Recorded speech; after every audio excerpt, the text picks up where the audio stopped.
Next up, we have V101 English, Exec Linka from the Tonelico soundtrack. Once again, everybody, this is a Basterd's LFA, a layman-friendly analysis. I'm a professionally trained musician and composer, and my objective here is to explain things in a way so that you don't have to be one to understand what is happening here, musically. So, if you like the sound of that, make sure you're following the channel, subscribe to the channel, whatever term you want to use, like the video, share the video, leave a comment, turn on notifications, become a member, all that good stuff. Once again, if we somehow hit 10,000 subscribers on YouTube before Christmas 2025, I will take a single fan fiction of the choice of the community. Any one fan fiction y'all want. You figure out what you want. And I will fully produce, record, voice act a audiobook for it. We have to achieve this through legitimate means, though. No account duping, no botting, nothing like that. Sharing the video, bringing people to the community, and using the YouTube hype feature. We have a channel on Discord for that, where people are coordinating that. I have no idea how it works. But yeah, that. And members, if you are a paid member, you get early access to the content. I schedule the videos for the week on Saturdays. And if you are a paid member on YouTube, regardless of your tier, you get early access to the videos. You get access to the week's videos on Saturdays. So consider becoming a member today. 2 disclaimers on top of that. Number 1, this is my first time hearing this, so I will be pausing a lot and I will be speaking a lot, as I will be pointing things out and explaining things as I hear them or as I realize them. And number 2, this is recorded live on stream on a single take. I already stumbled upon my words. I will do it again. Whatever happens, happens. With that being said, let's do this. Exec Linka. Let's go.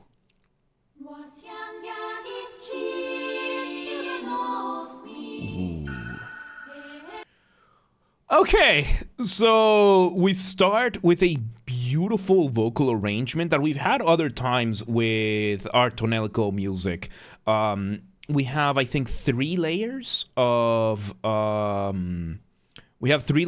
vocals, all of them female, and we now have our motif. Motif being the smallest version of your musical idea, the seed, the essence from which everything else comes from. This is a choral arrangement, which is the gray area between song and piece. Because when it comes to music, you will have... oh, I forgot to delete these. You have pieces or tracks, which are instrumental in nature, versus songs. Songs will have lyrics, and the songs will have the vocals being the focal point, the driving force behind the music. And in this case, choral arrangements are in that gray area of these. So let's see where it goes.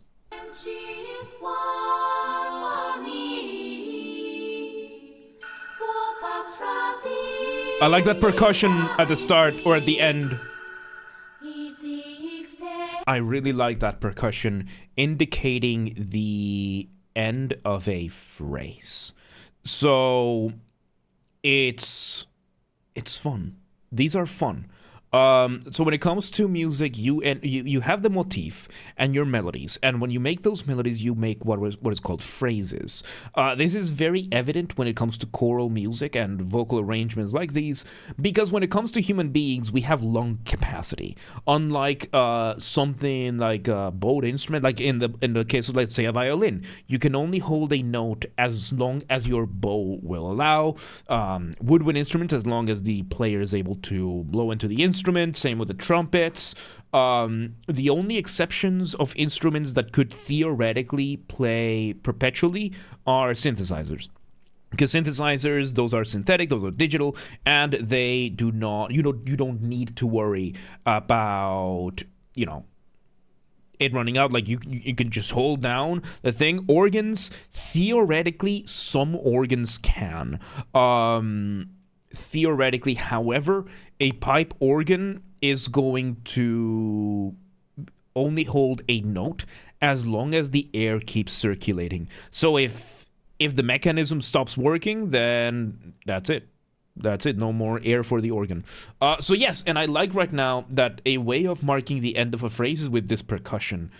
Really creative way of establishing these points of start and stop Really, really cool, especially considering that so far this has been a cappella. A cappella just means it's fully vocal. So adding that percussion gives a bit of extra grounding force. Let's see where it goes.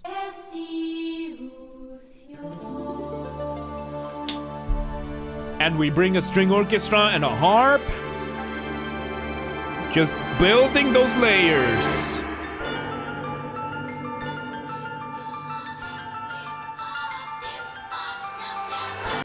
Okay, so we bring in a piano, giving us a new version of our motif, engaging in some very interesting rhythms, and now we are doing this really cool syncopated just thing that is happening. Are you celebrating independence? No. So we are doing these going on. Yeah, by the way, this stream is recorded on September 15th, which is Independence Day in a lot of countries, including Guatemala, which is where I am from. I firmly do not believe Guatemala deserves to be an independent nation. It is a failed state, and I do not like it.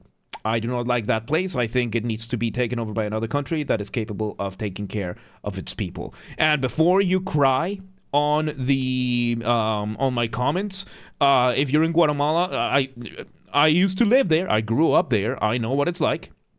And yeah, I will consider Guatemala not a absolute s-hole. What am I doing? I'm not going to consider it. I'm going to stop considering a shithole when Guatemalans figure out an infrastructure capable of flushing toilet paper down the drain and an electricity grid that is capable of running for 6 months uninterrupted.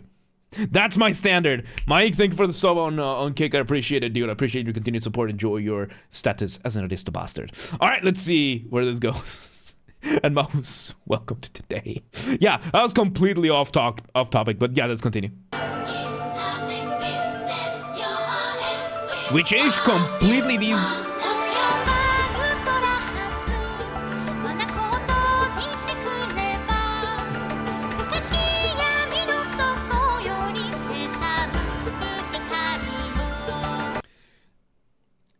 This is made in such an interesting phrasing. So let me go through the concept of the time signature.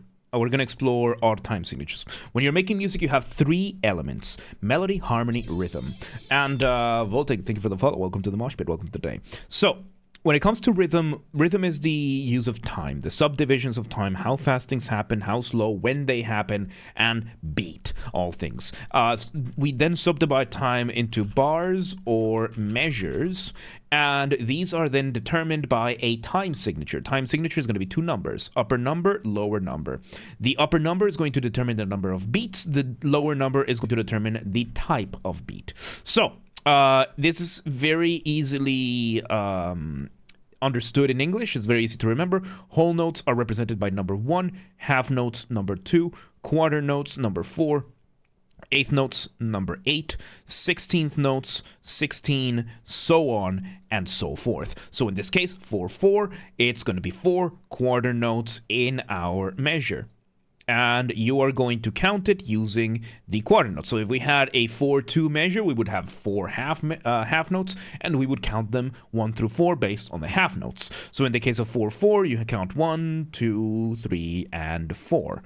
That's simple, right? 1, 2, 3, 4. 1, 2, 3, 4. Let's channel through the third sanctuary. Let's stay the phenomenal sanctuary. I think. All right. Thank you for stopping by. Have a good one.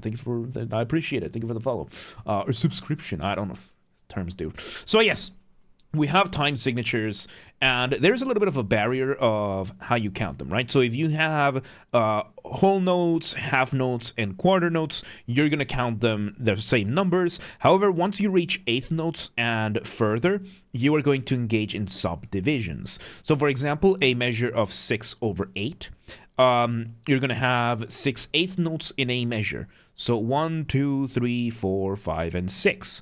However, usually we subdivide these into 2 groups of 3 so that you get a more dance-like feeling. 1, 2, 3, 4, 5, 6. 1, 2, 3, 4, 5, 6. 1, 2, 3, 4, 5, 6. So what is the song's time signature is 3, 4, 2, 2, and then 6, 8. So the purpose of a time signature, just like most other things in music notation, is to communicate with your players. So the difference between 6/8 and 3/4, because 3/4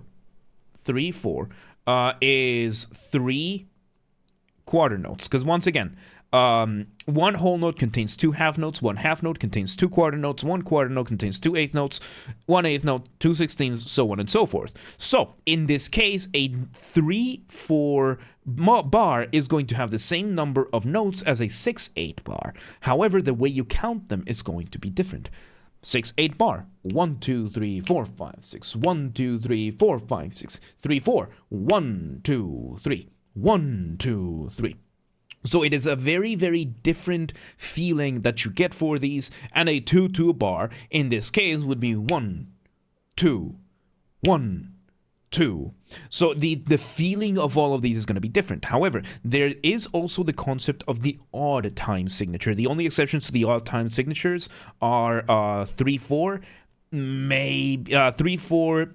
Maybe 3/8 to an extent, this kind of stuff. But this is when we start getting into the idea of like 5/8. The most common one is 7/8.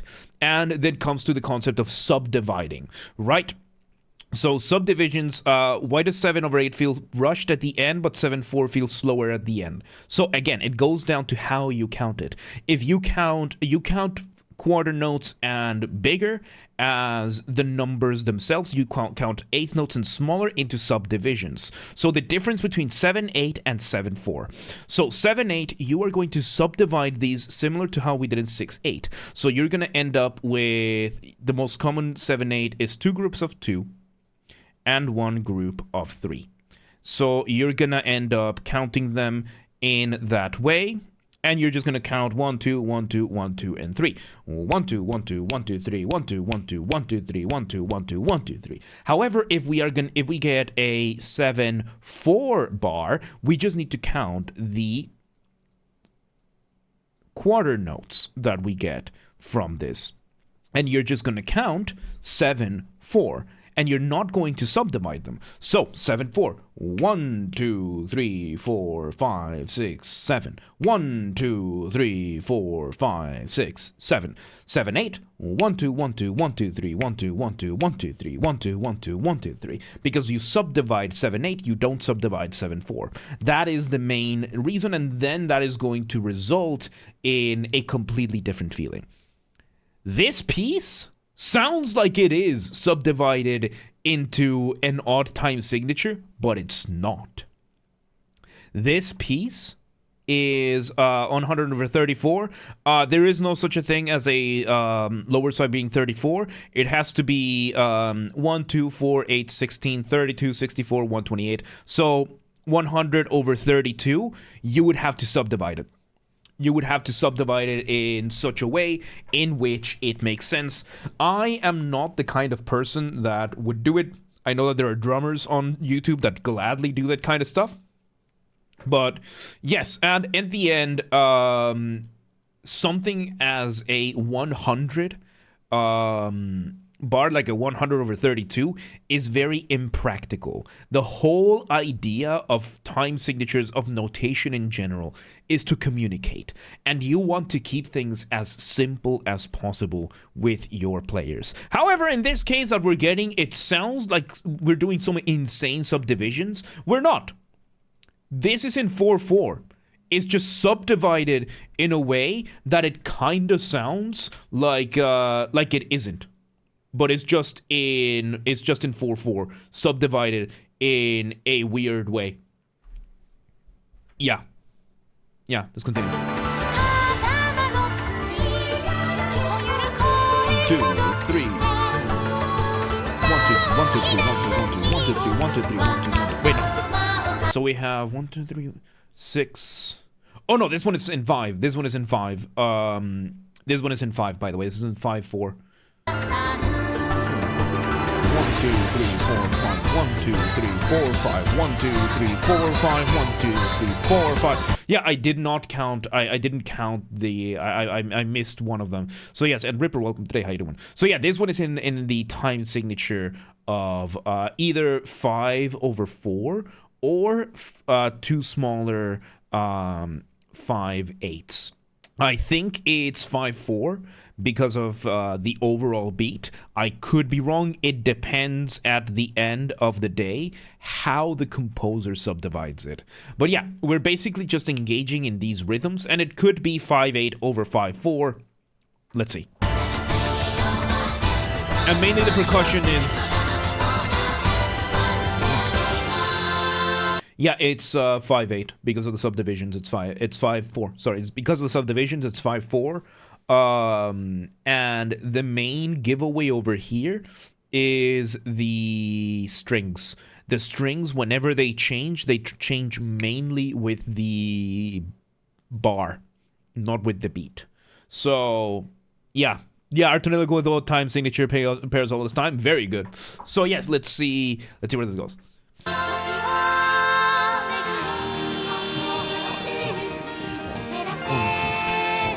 1, 2, 3, 4, 5, 1, 2, 3, 4, 5. So yes, now off the ramp we go. We take away the orchestra and everything. Off the ramp being a colloquial term that I use. By colloquial, I mean there's no official academic term for this, or at least I'm choosing not to use it for the sake of simplicity. It's going off the ramp transition can be as short as a couple of beats. It can be as long as an entire section. And the purpose of it is to make the listener feel suspended up in the air at the mercy of inertia, waiting to see where we land kind of thing. How do you do that? Remove the drums, maybe the bass as well. Kind of what has happened here. What happened to the vocals? If you change the vocals time signature, it doesn't match the instrumental song time signature, you end up with what is called a polyrhythm. You end up with what is called a polyrhythm.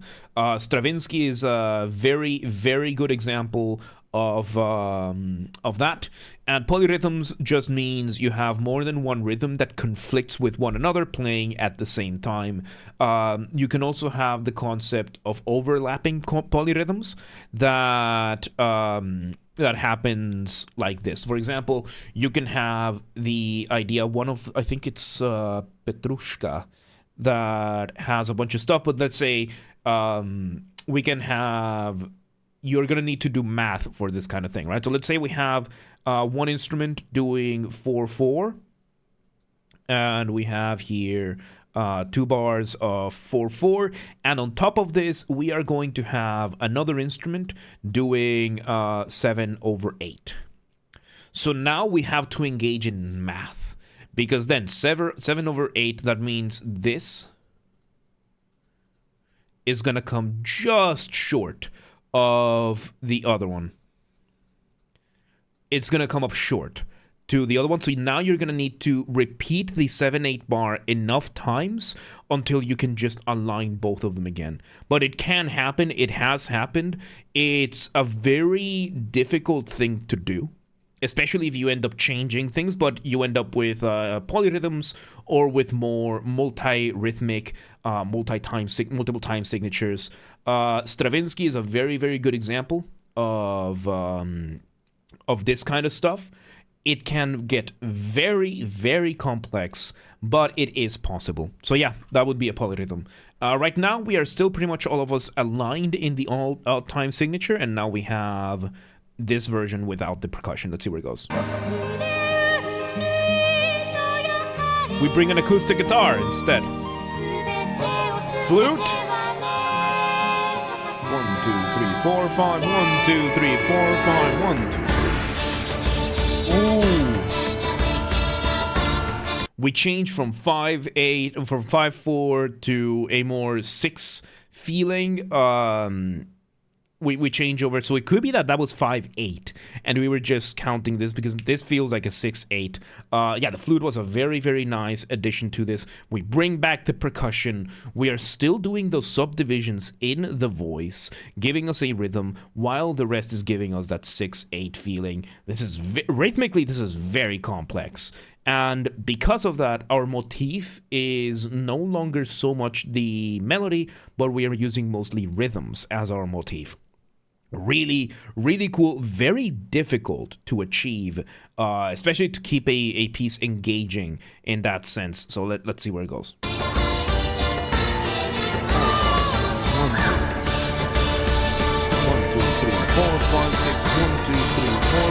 6. 1, 2, 3, 4, 5, 6.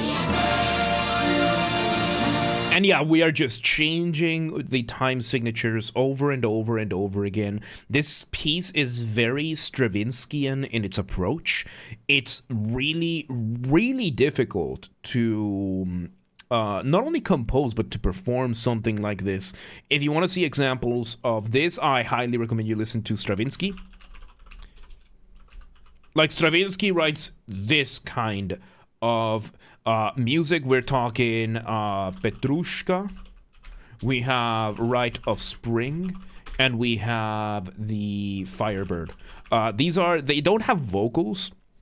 They don't have vocals. I know that he has some of other pieces, but these three by Stravinsky engage on really, really insane time signatures. Stravinsky came up with the concept of polyrhythms.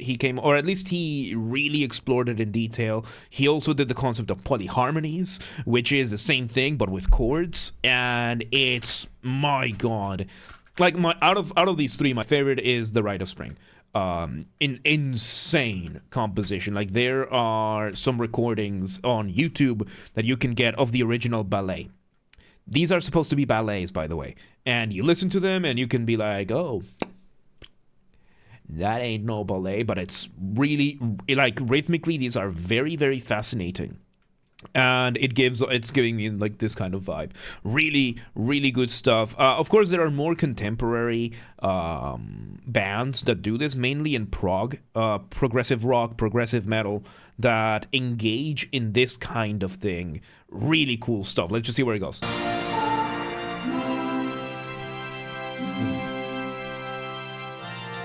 Classically, yes, one person has.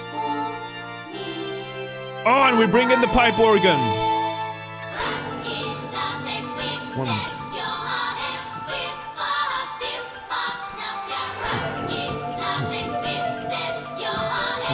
two, three, 1, 2, 3, 1, 2, 3, 1, 2, 3, 4, 5, 1, 2, 3, 4, 5. We come back to the 5/8. We bring back the piano with that motif over there, and yeah, with flute and everything. Man, these are. We bring the strings as well. No flute right now, but it's percussion, lighter percussion, piano. 1, 2, 3, 5, 1, 2, 3, 4, 5, 1, 2, 3, 4, 5, 1,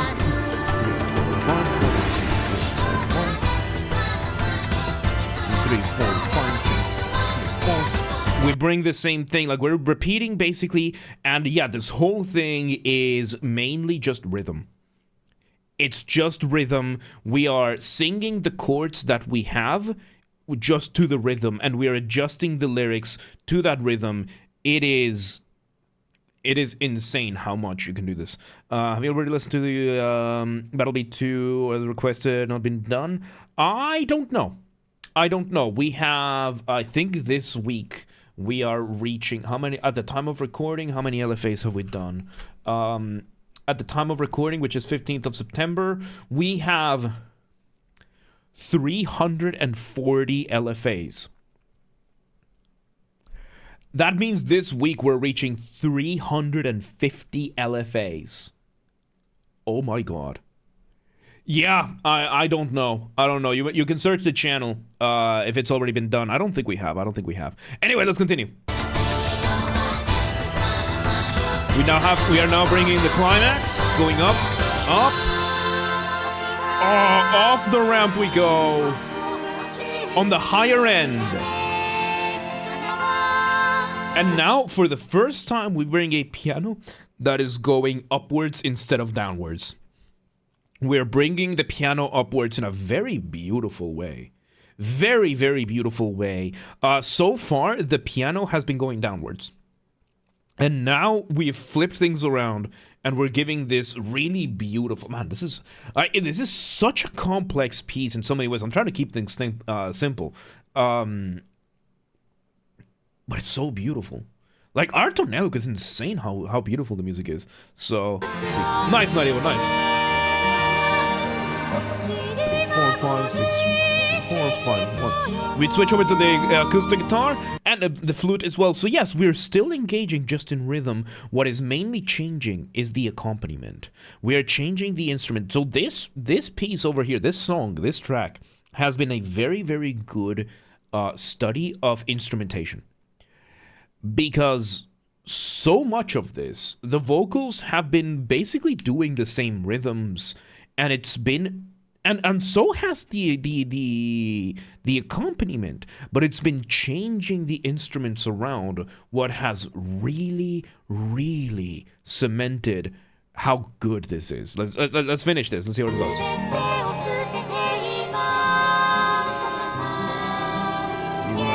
Yep, makes sense. Oh, bit of silence there. We bring back vocals further in the background. In 20 minutes? Maybe. Maybe. Let's see. 1, 2, 3, 4, 5. Nice. So yeah, we're basically just echoing. How are you gonna end this? There you go. One last repetition, and you finish it there with waiting to see like just one last repetition, and there you go. Man, what a trip these are! What a trip these are! These are insane. It's insane how just rhythmically complex this was. Like, it wasn't so rhythmically it was a very straightforward. 1, 2, 3, 4, 5, 1, 2, 3, with a bunch of subdivisions in between. Then we have the little section in 6/8 that had like a couple of 7/8 bars. It was the instrumentation. It was the instrumentation that completely elevated this piece and this song so much.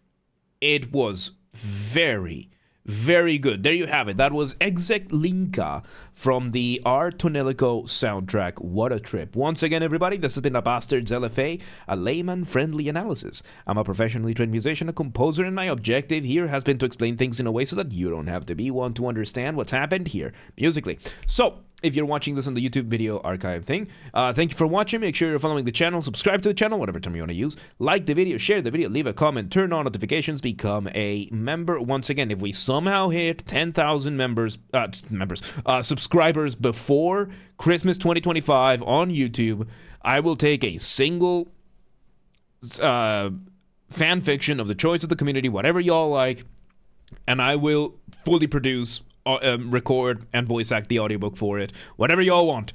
And members, if you're a member on YouTube, you get early access to the content. I schedule the videos for the week on Saturdays, and if you are a paid member on YouTube, regardless of tier, you get access to the week's videos when I schedule them, so on Saturday. So consider becoming a member today. If you want to listen to this without me interrupting every 3 seconds, I will be linking it in the description down below. If you want to request a song and you're not on the live stream, if you're on the live stream, do not request just yet. And if you're not on the live stream, go to the Discord, link down below. Go to the LFA requests channel and follow the instructions on the pinned message. And if you want to catch the streams when they happen live, we aim for Monday through Friday, 6 p.m. Central European Time. If you're not in Europe, that's fine. We have the full up-to-date streaming schedule showing in your local time zone in the Discord and the Twitch, both linked in the description down below. And so yes, if you are in, I don't know, Belize, and you're like, oh, but what time is 6 p.m. in Hungary? I don't live there. That's fine. Discord, Twitch, both of them have them linked in the strict schedule up to date in your local time zone. And follow the gaming channel, because if we have a gaming channel, of course we have a gaming channel. We're on YouTube. What else could we possibly have? Games are Basterd. That's where I put the recordings of the VODs of the gaming after shows when they happen. Link down below, or just search for it on YouTube. Same username as James R. Basterd. Just swap the J for a G, and you got it. And yeah, there you go. There you go. Tonelico, man, this music is just always such a trip. Layman-Friendly, really, really good stuff. But yeah, let's move on.